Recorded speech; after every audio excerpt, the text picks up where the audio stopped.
Hey guys, today we will be doing another osteology video, and this time we'll be talking about the fibula, which is simultaneously one of the easiest and the most difficult bones in anatomy, in anatomical studies basically. So we have this thin bone lying harmlessly on the table.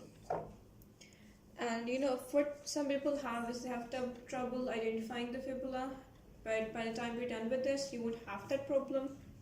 And the site determination is somewhat tricky, as well as the numerous borders and basically the shaft part, because the shaft part is quite a bit different in each bone, but I'll be telling you the main ways to identify, and you can apply them to all of them. But it will look a bit different at first glance in all of them, so you might panic. You should not. If you apply the same principles, you will figure out which border it is. So the fibula, you need to know some basic details. Let me adjust the camera. About the fibula, right? Starting with the fact that it is the lateral and the smaller bone of the leg. In the leg, we have two bones, the tibia and the fibula. The tibia is the larger medial bone and the fibula is the smaller lateral bone, right? So the fibula is very thin compared to the tibia, right? And if we compare the upper limb and the lower limb, the fibula is homologous with the ulna of the upper limb, right? Important point. The fibula is homologous, meaning we'll talk about this in later. For now, you need to remember it's homologous with the ulna of the upper limb. The ulna is part of the, the ulna and the radius, they're found in the part of the lower arm, right? And this forms a part of the, it doesn't actually form a part of the ankle joint per se, it's part of it. Side determination. So we have an upper end and we have a lower end and we have a shaft. So the upper end is known as the head, and it is slightly expanded in all directions, right? Right now you need to concentrate on the theory. The lower end, or the lateral malleolus, is expanded anteroposteriorly and is flattened from side to side. So they've said that the upper end or the head is slightly expanded in all directions, whereas the lower end is expanded in the anteroposterior direction and is flattened from side to side. Now, I just hold this and I'm like super confused about what is the head, which is the upper end, and which is the lower end. And this is something that happens to people who are about to appear in the viva. Firstly, I will inspect this part. As I look at this and I observe that it can be said that this part is expanded in all directions. It's expanded like this, it's expanded like this. So this does sort of, fulfill the criteria of the upper end. But before making a decision, I look at the other one and I observe that, yep, this is also sort of expanded.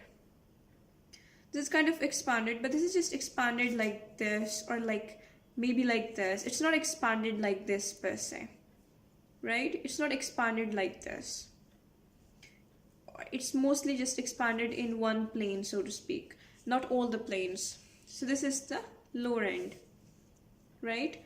And because they've said that it's expanded in the anteroposterior direction, so if you were to place this in the anatomical position, it would be kind of like this probably, or maybe like this. I'll tell you which way it is, but I'm telling you the conclusion you would draw from that knowledge alone, right? So we know what the upper end is and we know what the lower end is. So and now they're going to tell about the ends in detail. So if you're talking about the lower end, and on the lateral side of the lower end, we have something that is known as a malleolus, which is projected downwards. This, my friends, is the malleolus. And because the malleolus is found laterally, you have to take this into consideration. And the medial side of the lower end bears a triangular articular facet anteriorly and a deep or malleolar fossa posteriorly. So this means that this part that has a downward projection is a lateral part of the lower end, and because the medial part is said to have to bear a triangular articular facet that is anterior and a deep or malleolar fossa which is posterior. So because this is the deep fossa, that is the malleolar fossa, and because this is pointing posteriorly, so it can't be like this. It has to be like this for this part to be pointing posteriorly, right? And then this part, this articular facet, this triangular articular facet, right, it faces anteriorly. So we have the anterior and the posterior thing figured out. We know that this is lateral because this has a lateral malleolus. We're talking about the lower end, right? And we know this is the upper end, this is the lower end. And when we hold the bones of the lower limb, we hold them vertically, right? So I'm holding it kind of like this. This isn't how you should actually be holding it, but for the sake of side determination alone, you can tell that this is actually the fibula of which side of the lower limb. The answer is the lower. Alright, as for how we actually hold it, as mentioned previously, the anatomical position is when it is held vertically. If you're supposed to hold it, you hold it with the side that which it belongs. So you're going to hold it with the left arm, and you're going to hold it like this. It's a bit difficult to hold it for the moment because I have gloves on, but that is how you should be holding it. With the thumb and the index finger. That is how you should be holding it when you're presenting in a viva. So for side determination, for the sake of side determination, if they ask you in a viva that you have this, they have this fibula lying around and they're saying determine the side. First you need to figure out the ends. The end that is expanded in all directions is the upper end, and the end that is expanded in only one direction in one plane is then the lower end. You don't have to identify which plane it is expanded in. You'll know anyhow, either theoretically or when we're done with positioning it in the anatomical position. So you figured out the upper and the lower end. Then you figure out the lateral and the medial sides. For that, for the lateral and the medial sides, you need to look at this and the lower end. The lateral end is the one that is the malleolus, that has this projection down, that is projecting downwards, and the medial end has the articular facet which is triangular and smooth, and the malleolar fossa. So now you have it successfully positioned medial to lateral. But you could also have, say, positioned it like this.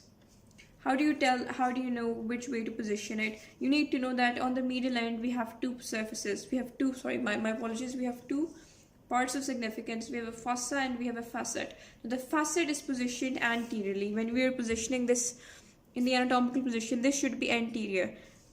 In this scenario, if for example I'm showing it like this, if I'm trying to position it like this, this is the one that is pointing backwards, posteriorly, so this can't be it. It has to be like this. Only then will it be positioned anteriorly. So you have the lateral end, the medial ends figured out, you have them positioned correctly. And then if you were to sort of align this, because you have to hold this in the anatomical position, actually like this, right? And if they ask you which it belongs, if you were to align this with your own lower limb, you will figure out quite easily that this is the fibula of the left part of the upper limb, lower limb, my apologies. So the most difficult part is done with. We know the side determination. So if we start our analysis with the upper end of the fibula.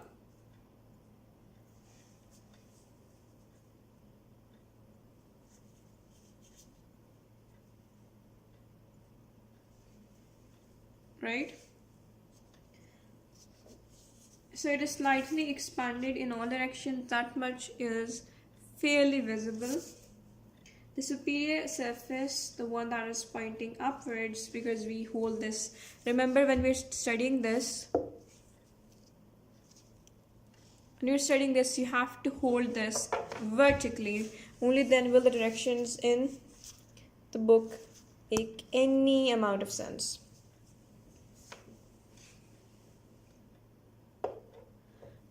I should probably point this a bit more.